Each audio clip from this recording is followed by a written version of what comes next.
ओम शांति। प्रेत कब पितर बनता है, प्रेत क्या होता है और पितर क्या होता है, ये दोनों बातें समझ में आ जाएंगी तो कब पितर बनता है हम समझ सकेंगे।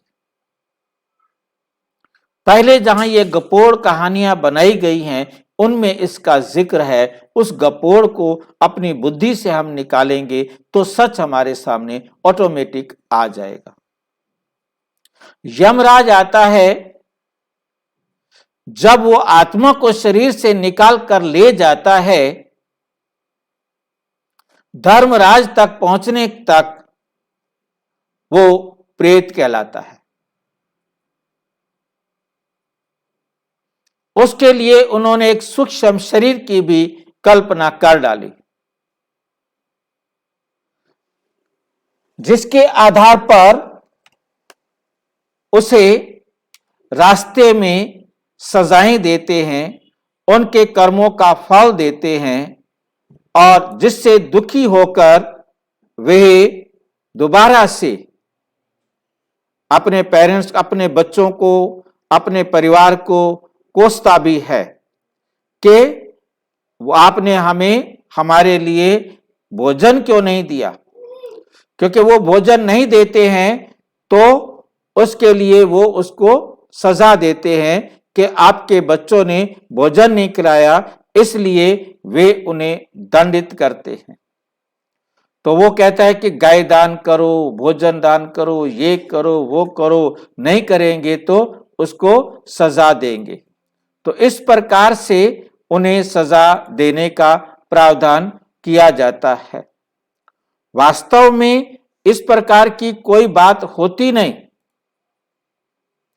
ये केवल और केवल ब्राह्मणों के द्वारा बनाई गई बातें हैं, कथाएं हैं, घटनाएं हैं, उदाहरण हैं। केवल और केवल ब्राह्मण का पेट इससे जरूर भरता है।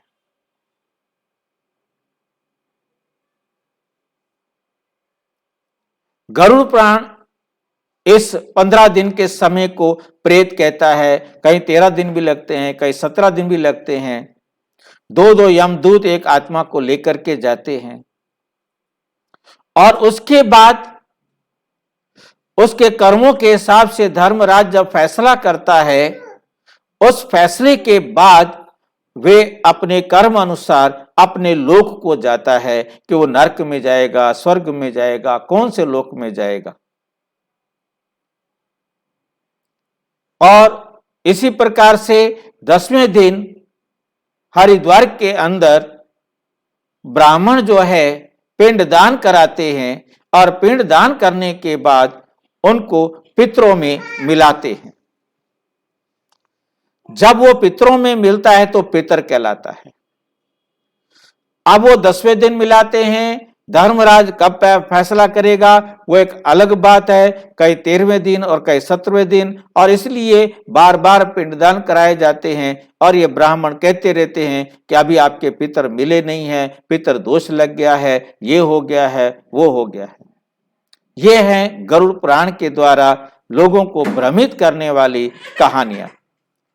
अब इस सच्चाई को हमने बहुत अच्छी तरह से समझना है कि जो आत्मा शरीर को छोड़ती है, शरीर छोड़ते ही एक ही सेकंड के अंदर दूसरे गर्भ में प्रवेश करती है, दूसरे गर्भ में प्रवेश करती है जहां उसने अपना नया शरीर बनाना है। अब उसे वो वहां धर्मराज के पास जाना नहीं, क्योंकि अब हमें समझ में आ गया है, इससे पहले वाले वीडियो में आपको समझ में आ गया होगा कि धर्मराज हर आत्मा स्वयं है। धर्मराज कोई ऊपर बैठकर न्याय करने वाला नहीं है। हर आत्मा का जो उसका कार्मिक अकाउंट है, जैसे ही वो आत्मा शरीर छोड़ती है उसके सामने होता है, और वो जब तक उसी कर्म संस्कार के हिसाब से अपने कार्मिक अकाउंट को बराबर करने के हिसाब से मां के गर्भ में जाकर स्वयं अपने शरीर की रचना करती है। आज तक हम समझते थे कि वो कोई जो है ना, माता पिता बच्चे को जन्म देते हैं, बच्चा बनाते हैं, या भगवान बनाता है, या कहां कहां हम क्या क्या अपनी कल्पनाएं करते थे। अब परमपिता परमात्मा ने आके समझाया, बच्चे हर आत्मा अपने कर्म संस्कार के हिसाब से अपने शरीर की रचना स्वयं करती है। जैसे कर्म किए हैं वैसे शरीर की रचना कर देती है। अच्छे कर्म किए हैं अच्छा, बुरे कर्म किए बुरा, उसने हिसाब किताब तो बराबर करना है। कोई भी आत्मा, कई बार भाई बहन प्रश्न पूछते हैं, फिर आत्मा तो अपना अच्छा से अच्छा लिखेगी, झूठ बोलेगी। परंतु ये याद रखें, मैं आपको बुद्धू बना सकता हूं, चोरी करके आपके सामने इतने अच्छे एग्जाम्पल देके स्पष्ट कर सकता हूं कि मैंने चोरी नहीं की। मेरे उन प्रमाणों के आधार से आप सभी मान लेंगे कि मैंने चोरी नहीं की, और मैंने चोरी की हुई है। मैं अपने आप को नहीं समझा सकता कि मैंने चोरी नहीं की।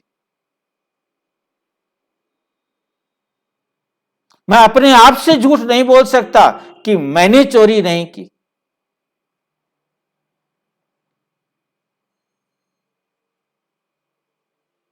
ये देह में आने के बाद झूठ बोलने का संस्कार, झूठ पर चलने का संस्कार चलता है, क्योंकि ये देह झूठी काया, झूठी माया, झूठा ये संसार। इस झूठे संसार में फंसने के कारण आत्मा झूठे कर्म करना शुरू करती है, परंतु आत्मा स्वयं अपने आप में सच्ची है। जैसे परमात्मा सत्य है, ऐसे आत्मा भी सत्य है। वो कभी भी अपने तरफ से कोई ऐसा कर्म नहीं करती जो गलत हो सके, नहीं कर सकती, कर ही नहीं सकती। परमात्मा भी चाहे ना कि आत्मा अपने कर्म में गलती कर दे, तो भी आत्मा अपने कर्म में गलती नहीं कर सकती। ना केवल परमात्मा सत्य है, आत्मा भी उतना ही सत्य है जितना सत्य परमात्मा है। परंतु कब? जब वो इस देह के बंधन में नहीं है।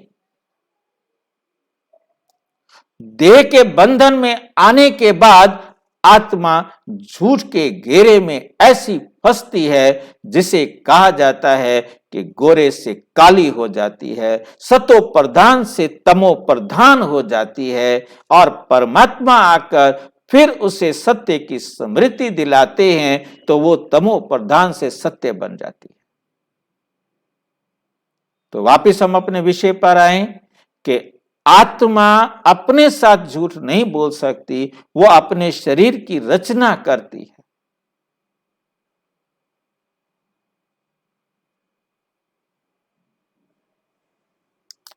अब ना तो कोई प्रेत होता है और ना ही कोई पितर होता है।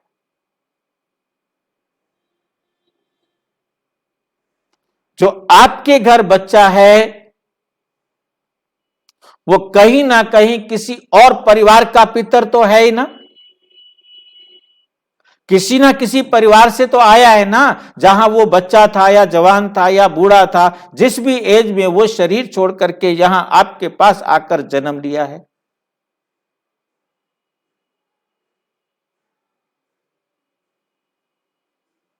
परंतु कई बार ऐसा भी होता है कि वो बच्चा अपने ही परिवार में जन्म लेता है।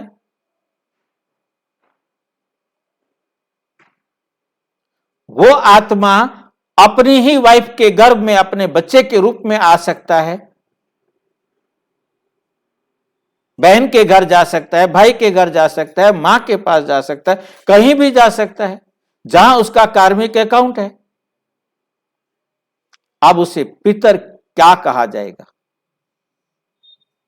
क्या वो पितर है? अब वो उसी परिवार के अंदर नए रूप में आ गया है, चाहे वो बहू बन के आए, दामाद बन के आए, पड़ोसी बन के आए, अड़ोसी बन के आए, अजनबी बन के आए, फ्रेंड बन के आए, किसी भी रिश्ते में आए, ना भी आए, किसी और परिवार में चला जाए, जहां उसका कार्मिक अकाउंट है वहीं जाकर के वो क्या करेगा, जन्म लेगा, प्रवेश लेगा। ये सिर्फ ब्राह्मणों के बिजनेस हैं, बहकाने की कहानियां हैं कि श्राद्ध करो, पितर दोष क्या मतलब हुआ? उसका कार्मिक अकाउंट बराबर हो गया, उसने जाकर दूसरा शरीर ले लिया, अब उसका कार्मिक अकाउंट है, उसको पूरा करने के लिए वो आ जाएगा। सुख देना है, दुख देना है तो वापस अपने परिवार में आकर सुख दुख लेने और देने का हिसाब बराबर करेगा। और यदि कार्मिक अकाउंट नहीं है तो नहीं आएगा। ये बात हमें बहुत बहुत अच्छी तरह से अपने आप को समझा देनी है। ना तो कोई प्रेत होता है और ना ही कोई पितर होता है।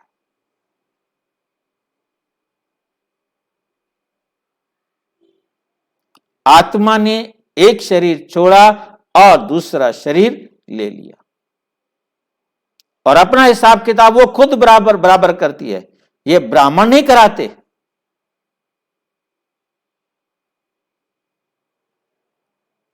आटे के पेड़े मिला देने से पितर नहीं बन जाते, पिंड दान करने से पितरों में नहीं मिल जाते। पितरों में तो उसने मिलना है। यदि उसने अपने परिवार में आके मिलना है तो आके हिसाब किताब है तो आके मिल जाएगी, और हिसाब किताब नहीं है तो दूसरे परिवार में जाएगी जहां भी उसका हिसाब किताब है। जो बच्चा हमारे घर आ रहा है, इस बात को भी ध्यान से सोचने वाली बात है, जो बच्चा हमारे घर जन्म ले रहा है वो इस परिवार का पितर है। वो इस परिवार के लोगों से पहले संबंध संपर्क में रहा है, उसका कार्मिक अकाउंट उनके साथ है। उस कार्मिक अकाउंट को बराबर करने के लिए ही तो इस परिवार में आया है। हर जन्म लेने वाला बच्चा अपने परिवार का पितर होता है,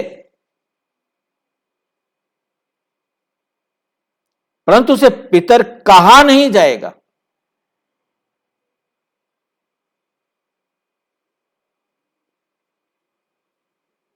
क्योंकि पिछले जन्मों में हमारे संपर्क में रहा है, जो हमने सुख दुख आपस में लिया दिया था, जो बच गया था, उसी को बराबर करने के लिए तो उसने इस परिवार में प्रवेश किया है। कोई बच्चा क्यों बना है, कोई पति क्यों बना है, कोई पत्नी क्यों बना है, कोई मां क्यों बना है, कोई फ्रेंड क्यों बना है, कोई बहू क्यों बना है, या पोता दोता क्यों बना है? हिसाब है। और यदि हिसाब किताब नहीं है तो वो उस संपर्क में आएगा ही नहीं, उनको दिखाई देगा ही नहीं।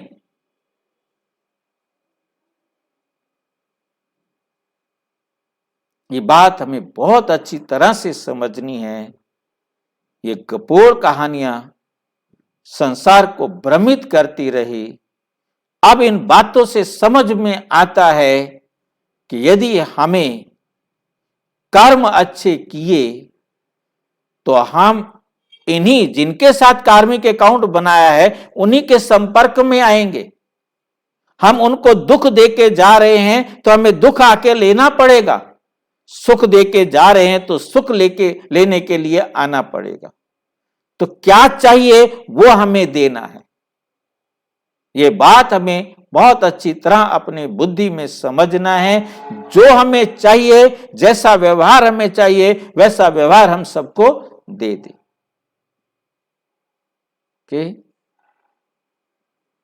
तो आप स्वयं के परिवार के पितर हैं, इस धरती पर ही पितर हैं, परंतु परम धाम जाने पर हम सब आत्माएं, ना कोई संबंध है ना कोई। ये झूठे संबंधों का खेल है। उसमें भी झूठ में भी झूठ ब्राह्मणों के द्वारा गरुड़ पुराण में देकर भ्रमित करना, यह भी जरूरी, वो भी ड्रामा में होना था, हुआ, वरना सच को परमात्मा बताने के लिए कैसे आए। झूठ बने तो परमात्मा आकर सच सबको समझाए। ओके, और अच्छी तरह से समझना हो तो प्रजापिता ब्रह्मा कुमारी ईश्वरीय विश्वविद्यालय के किसी भी सेवा केंद्र पर संपर्क करें, और यदि कोई प्रश्न हो तो 9213106986 पर केवल टेलीग्राम करें, 9650692270 पर केवल व्हाट्सएप करें, फोन नहीं। ओम शांति।